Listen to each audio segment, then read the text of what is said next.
కానీ బీసీలకు న్యాయం చేయడం లేదని చెప్పి ఇందుకోసం బలమైన ఉద్యమాన్ని చేయాలని చెప్పి ఆలోచిస్తున్నారు. అదేవిధంగా ఇటీవల 6-7 సభలు జరిగాయి. ముఖ్యమైన బీసీ నాయకులతోటి, బీసీ కుల సంఘాలతోటి, బీసీ సంఘాలతోటి అనేక చోట్ల హైదరాబాద్లోనే మేజర్ నాయకులందరినీ పిలిపించి సమావేశాలు జరిపాం.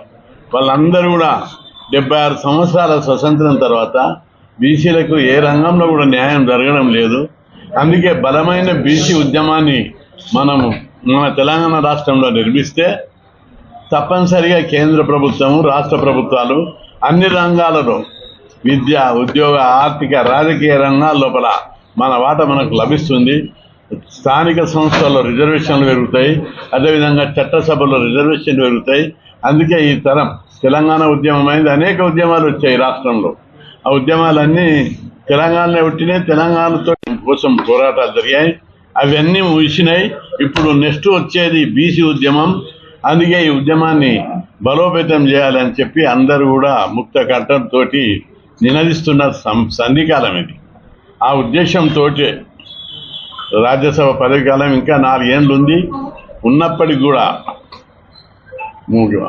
ఈ ఉద్యమానికి రాజ్యసభ అనే ఆయుధం ఒక ఆయుధంగా వాడుకోవాలని చూసినా నేను రాజ్యసభలో ఎప్పుడు మాట్లాడినా బీసీల గురించే మాట్లాడినా, బీసీల హక్కుల గురించే మాట్లాడినా.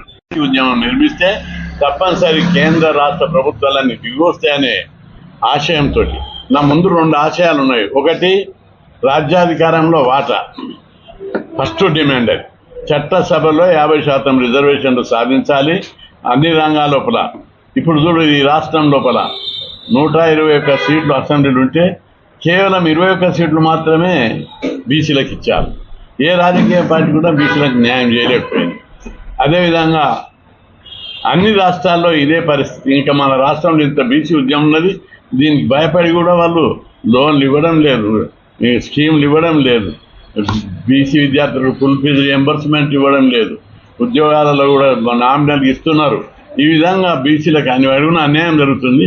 రాజ్యాధికారం వస్తే అన్నీ కూడా జనాభా ప్రకారం వస్తాయి. అది ఒక భాగం.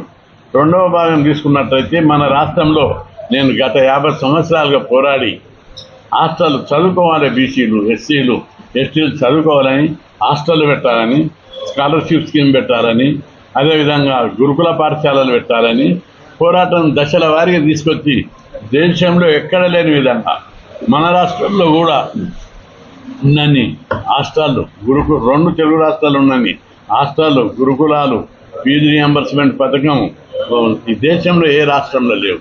ప్రతి ఒక్కరికి స్కాలర్షిప్ వస్తుంది ఇక్కడ. వీటి కోసం అనేక సమరశీల పోరాటాలు చేశాం, అనేక మిలిటెంట్ ఉద్యమాలు చేశాం, ఉద్యోగాల భర్తీ కోసం ఉద్యమాలు చేశాం.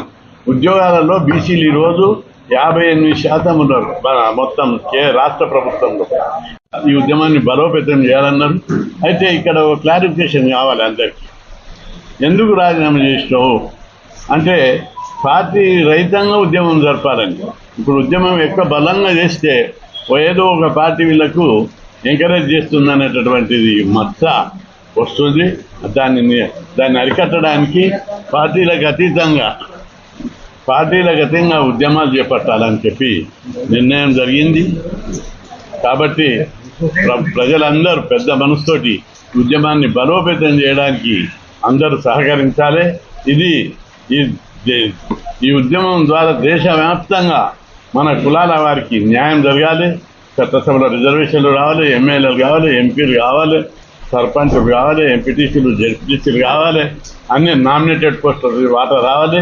ఈ విధంగా జరగడం లేదు. కాబట్టి బలమైన ఉద్యమం జరగాలి. బలోపేతం చేయడానికి గ్రామ కమిటీలు వేయాలి, మండల కమిటీలు వేయాలి, అదేవిధంగా జిల్లా కమిటీలు వేయాలని చెప్పి విజ్ఞప్తి చేస్తాను మీకు. ఇప్పుడు నేను రాజీనామా చేసిన నుంచి అన్ని పార్టీలు వచ్చిపోతున్నాయి. ప్రతి పార్టీ వచ్చి వద్దులే ఆఖరి కాదు, అన్ని పార్టీలు వస్తున్నాయి.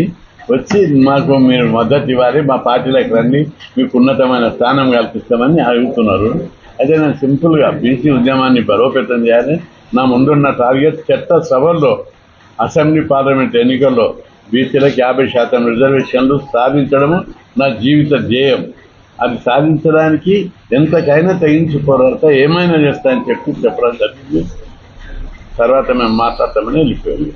రెండవది, గతం లోపల గౌతు లచ్చన్న గారు, గౌరవనీయుడు కొండాలచ్చన్ బాపూజీ గారు, కాసాని జ్ఞానేశ్వర్ గారు, నారవని వెంకటయ్య గారు, గాంధ రామకృష్ణయ్య గారు, అనేక మంది పెద్దలు కమిట్మెంట్, దేవేందర్ గౌడ్ గారు, వాళ్ళ కమిట్మెంట్ బీసీల మీద ఉండి ప్రేమతోటి బీసీలకు అన్యాయం జరుగుతుందని వాళ్ళ లోపల ఉన్న తపనతోటి పార్టీలు పెట్టారు. కానీ అది సక్సెస్ కాకపోవడానికి వేరియస్ రీజన్స్ పోరాడాలి. మనం మీరు ఇప్పటిదాకా అడిగారు ఒకటి, ఇప్పుడు రాజకీయ పార్టీ ఫ్లోట్ చేస్తారా అని.